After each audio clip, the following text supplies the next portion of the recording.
Hello, guys. There's a video from an interview with Stephen Bartlett, who's a huge podcaster, and he always have very interesting, people on his podcast. And he's talking about health. He's talking about psychology. He's talking about nonverbal language, all kinds of things. His podcast is really cool, and they're talking about freedom.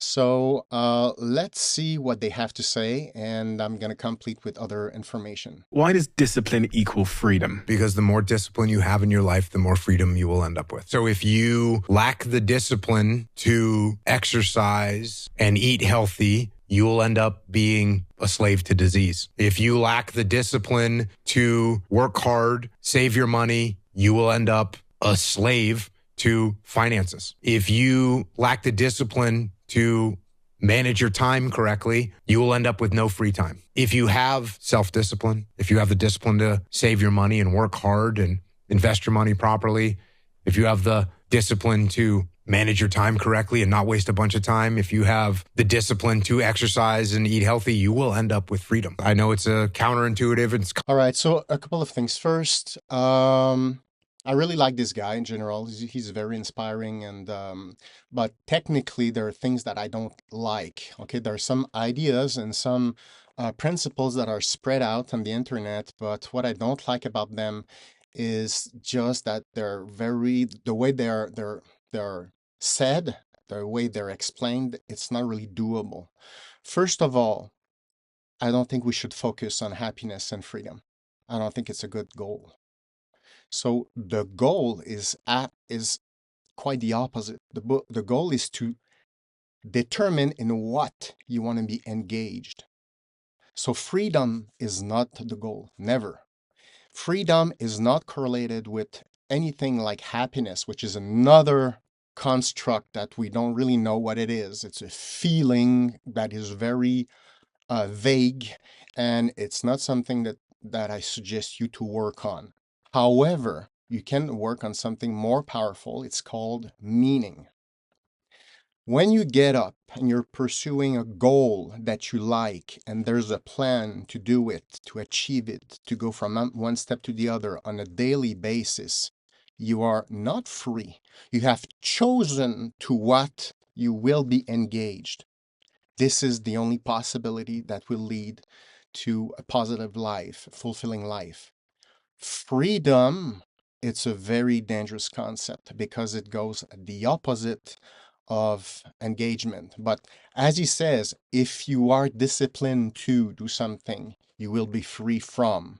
Like the way he says it, I understand his point, but I think that I would prefer that we talk more about how to pursue goals, because most of people are not disciplined, but they can be disciplined. So the problem is they don't know what are the sacrifices for.